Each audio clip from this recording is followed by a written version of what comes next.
Hello everyone, नमस्कार दोस्तों। मेरा नाम है आलोक वाजपेयी और आप लोग जुड़ चुके हैं इस समय इंडिया के number 1 study channel wifi study पर। और आज की जो क्लास है वो हम लोग डिस्कस करने वाले हैं, बहुत ही महत्वपूर्ण, शानदार, जानदार एक ऐसा टॉपिक डिस्कस करने वाले हैं जहां पर साइंस में आपके बहुत सारे क्वेश्चंस मिलते हैं, चाहे वो हार्मोन से हों या ग्लैंड से हों।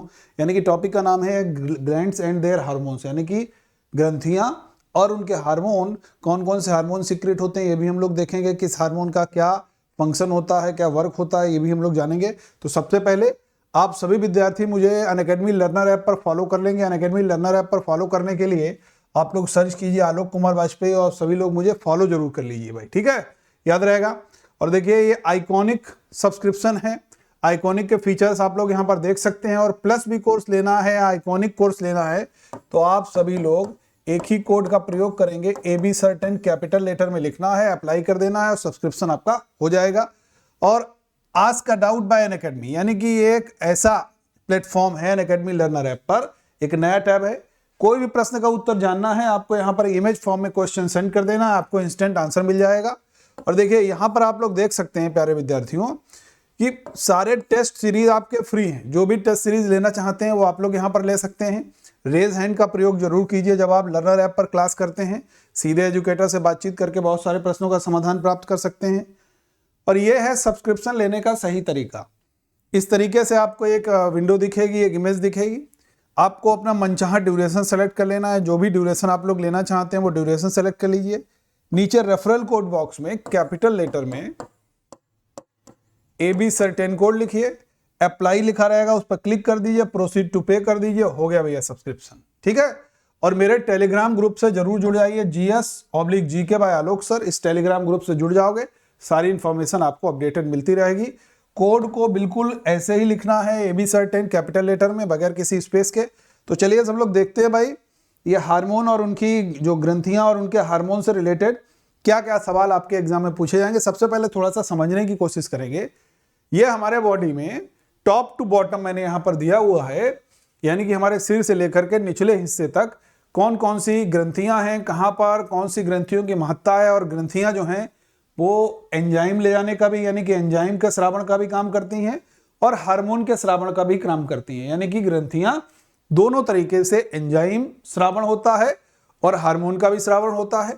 यह आप लोग देख सकते हैं, एक पीनियल ग्लैंड लिखा हुआ है, पिट्यूटरी लिखा हुआ है। पिट्यूटरी मोस्ट इंपॉर्टेंट है, क्यों है?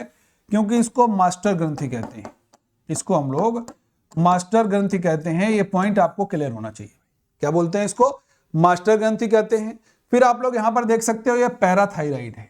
ये पैराथायराइड इसलिए इंपॉर्टेंट है, ये एकमात्र ऐसी ग्रंथि है जिसको ये मास्टर ग्लैंड यानी कि पिट्यूटरी कंट्रोल नहीं कर पाती है, बाकी सारी ग्रंथियों को कंट्रोल कर पाती है। क्योंकि ये थायराइड के पिछले हिस्से में धसी हुई होती है, इसलिए इसको कंट्रोल नहीं कर पाती है। थायराइड को भी कंट्रोल करती है, थाइमस को, सबको करती है, लेकिन पैराथायराइड को कंट्रोल नहीं कर पाती है। ठीक है भाई, याद रहेगा। और ये आप लोग देख सकते हैं हाइपोथैलेमस है, ये ब्रेन का पार्ट होता है, हम लोग जानते हैं। और वो भी जो हम लोग कहते हैं फ्रंट ब्रेन, यानी कि अग्र मस्तिष्क का भाग होता है। इसको भूख का केंद्र, प्यास का केंद्र, तापमान का केंद्र भी कहते हैं। यहां पर आप देखेंगे लीवर, ये जो लीवर है आपको ये ट्रेंगुलर शेप में जो दिख रहा है, ये लीवर है। और ये मानव शरीर की सबसे बड़ी ग्रंथि है, ये मानव शरीर की सबसे बड़ी ग्रंथि है। सबसे छोटी अगर कभी पूछी जाएगी तो पिट्यूटरी सबसे छोटी ग्रंथि कहलाती है। ये एड्रिनल ग्लैंड है, आप देख सकते हैं ये एड्रिनल ग्लैंड है। इसी से एक हार्मोन निकलता है एड्रिनलिन, जिस हार्मोन को हम लोग फाइट एंड फ्लाई हार्मोन के नाम से भी जानते हैं। ये हमारी किडनी है, दो होती हैं, लेफ्ट एंड राइट मानव शरीर में। पेंक्रियाज है, आप देख सकते हैं, मानव शरीर की दूसरी सबसे छोटी ग्रंथि है, ये दूसरी सबसे छोटी ग्रंथि है।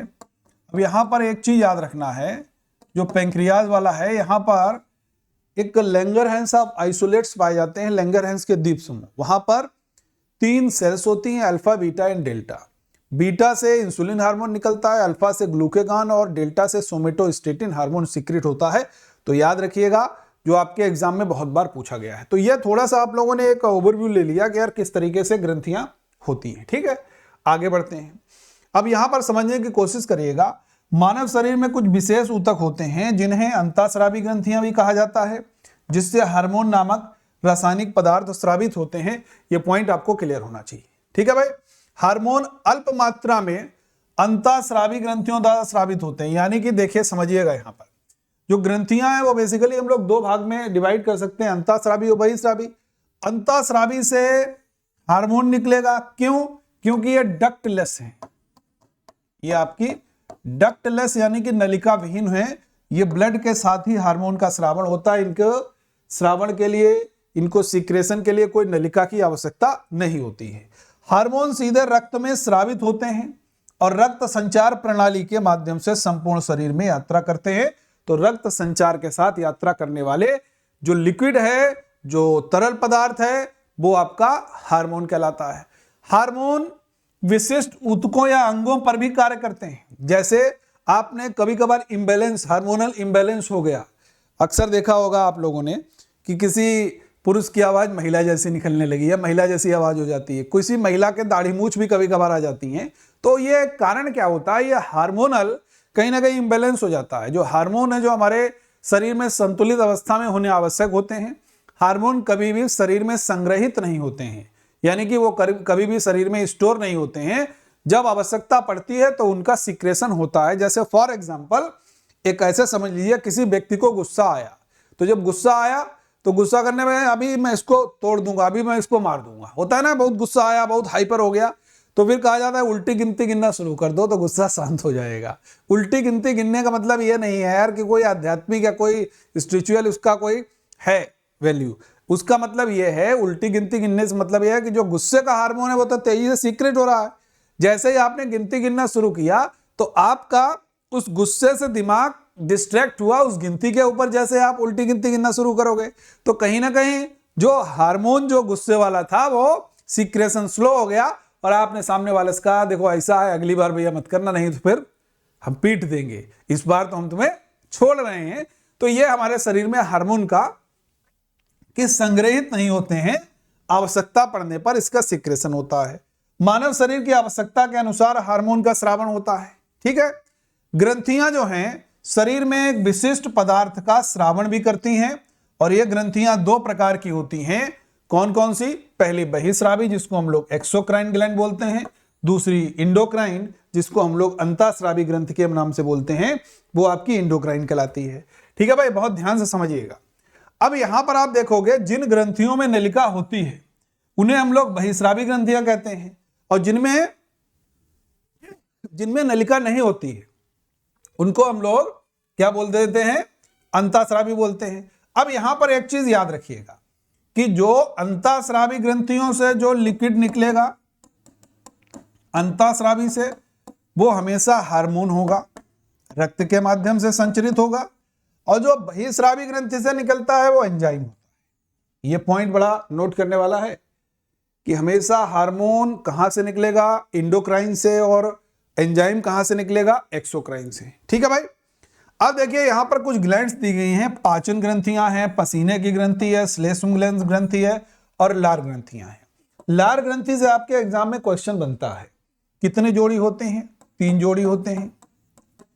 और एक बीमारी हो जाती है, लोग कहते हैं यार मम्स हो गया। मम्स मतलब गलसुआ, हिंदी में गलसुआ बोलते हैं ना, कि वो गाल स्वेलिंग हो जाती है। यहां पर कान के नीचे एक ग्लैंड होती है, बेसिकली ये 3 जोड़ी में से एक ग्लैंड होती है पैरोटिड, इसमें स्वेलिंग होती है, इसी को गलसुआ बोला जाता है। 3 जोड़ी होती हैं, सबलिंगुअल, मैक्सिबल और आपकी पैरोटिड। ये 3 जोड़ी लार ग्रंथियां होती हैं। टैलिन माल्टोज इससे एंजाइम निकलते हैं, हम लोग जानते हैं लार ग्रंथियों के एंजाइम है, तो ये भी पॉइंट आप लोग याद रखोगे। अंतःस्रावी ग्रंथियां नलिका विहीन होती हैं, अभी हमने बता दिया। ठीक है। रक्त के माध्यम से संचारित होगा हार्मोन, और ग्रंथियों द्वारा स्रावित रासायनिक पदार्थों को हम लोग हार्मोन के नाम से जानते हैं। तो ये पॉइंट भी आप लोगों को याद होना चाहिए। अंतःस्रावी ग्रंथियां अपने उत्पाद को सीधे रक्त के माध्यम से स्रावित करती हैं, यानी कि ये रक्त में स्राव मिल जाएगा, मिक्स हो जाएगा, उसके माध्यम से ही ये हमारे शरीर में पहुंचेगा। तो ये आपको याद होना चाहिए। ठीक है भाई। पीयूष ग्रंथि है, जैसे पिट्यूटरी बोलते हैं, थायराइड ग्रंथि है, और पैराथायराइड जिसको हम लोग समझ सकते हैं, पैराथायराइड है, इसको हम लोग कह देते हैं पैराथायराइड। पैराथायराइड, थायराइड और पिट्यूटरी ये ग्रंथियां हैं। ठीक है।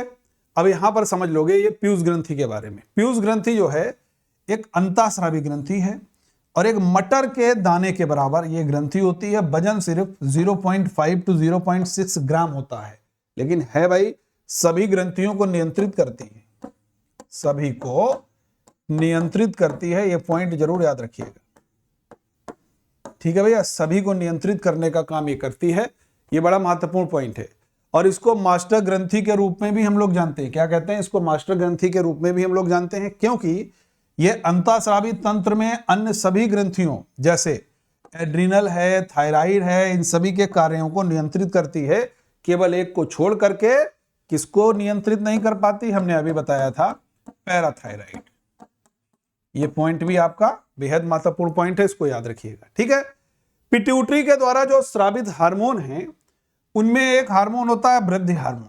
जैसे हम एक एग्जांपल लें, एक व्यक्ति यार खली हो गया, बड़ा लंबा चौड़ा हो गया, एक व्यक्ति बौना हो गया, ठीक है ना। तो एक हार्मोन होता है जिसको हम लोग बोल देते हैं यार STH, सोमेटोट्रोपिक हार्मोन। ये पिट्यूटरी ग्लैंड से सीक्रेट होता है। यह हार्मोन हमारी हड्डियों की ग्रोथ के लिए होता है, यानी कि हड्डियां बहुत बढ़ती हैं। और हमने पहले बार यही बताया आपको कि हार्मोन हमारे शरीर में नियंत्रित अवस्था में होनी चाहिए, ना एक्सेस ना लेस।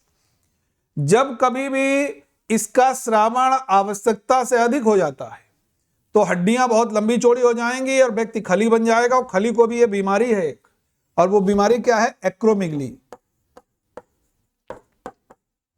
एक्रोमिगली बीमारी है, ठीक है, जिसको हिंदी में कहते हैं भीमकायता। और अगर यह हार्मोन STH कम मात्रा में बहे, कम मात्रा में सीक्रेट हो, तो डॉर्फिज्म यानी कि बौनापन का व्यक्ति शिकार हो जाएगा। तो यहां से एक बात तो समझ में आई होगी आप लोगों को कि भैया हार्मोन हमारे शरीर में नियंत्रित अवस्था में होने चाहिए, ना बहुत अधिक मात्रा में और ना बहुत कम मात्रा में होने चाहिए, ठीक है भाई, याद रहेगा, ठीक है। तो ये हड्डियों की वृद्धि हार्मोन और मांसपेशियों के विकास को नियंत्रित करने का काम करता है। STH होता है इसका नाम, सोमेटोट्रोपिक हार्मोन, ठीक है भाई। जिस व्यक्ति में वृद्धि हार्मोन यानी कि सोमेटोट्रोपिक हार्मोन की कमी होती है वह बौनापन का शिकार हो जाता है, और जो आवश्यकता से अधिक हो जाता है वो व्यक्ति भीमकायत्व, जिसको हमने अंग्रेजी में बता दिया एक्रोमिगली, खली भी एक्रोमिगली के शिकार हैं। ये भी चीज आप लोग याद रखिएगा, वो इस बीमारी से ग्रसित हैं। अब यहां पर आपको दिख रही है एक चित्र के माध्यम से, ये थायराइड ग्लैंड। कहते हैं तुमको थायराइड की समस्या है, कुछ लोग कहते हैं ड्राई थायराइड, थायराइड की समस्या है, वेट थायराइड की समस्या है, बोलते हैं ना। तो ये थायराइड जो ग्रंथि है ये श्वास नली से जुड़ी हुई होती है और थायरॉक्सिन नामक एक हार्मोन का स्रावण करती है जिसमें आयोडीन होता है। और इसी आयोडीन की कमी से घेंगा नामक रोग हो जाता है। क्या हो जाता है भैया? घेंगा नामक रोग हो जाता है। ये पॉइंट आपको याद रखना है। इस हार्मोन का कार्य क्या है? शरीर में कार्बोहाइड्रेट, वसा और प्रोटीन के उपापचय की दर को नियंत्रित करना इसका मुख्य कार्य हो जाता है। यह पॉइंट याद रखिएगा। आहार में आयोडीन की कमी से हम लोग जानते हैं थायरॉक्सिन हार्मोन की कमी हो सकती है, जो कि घेंगा नामक बीमारी को उत्पन्न करता है। तो यह पॉइंट भी आपके लिए बहुत महत्वपूर्ण है। फिर है आपकी पैराथायराइड ग्रंथि। यह क्या है भाई? देखो, ये पैराथायराइड ग्रंथियों में जो हम लोग बात करेंगे, 4 छोटी ग्रंथियां होती हैं जो गर्दन में थायराइड के पीछे स्थित होती हैं, धसी हुई होती हैं, इसीलिए पिट्यूटरी उनको कंट्रोल नहीं कर पाती है। पैराथायराइड एक हार्मोन भी यहां से निकलता है, पैराथायरॉक्सिन हार्मोन, ठीक है। और नामक हार्मोन जो है यह उत्पादन करके शरीर में कैल्शियम के स्तर को भी प्रभावित करता है, यानी कि बढ़ता है और घटता है। और याद रखिएगा, कभी कभी जब ग्रंथि अतिरिक्त पैराथायराइड हार्मोन का उत्पादन करती है तो इसका भंगुर अस्थियों का मतलब समझ रहे हैं ना।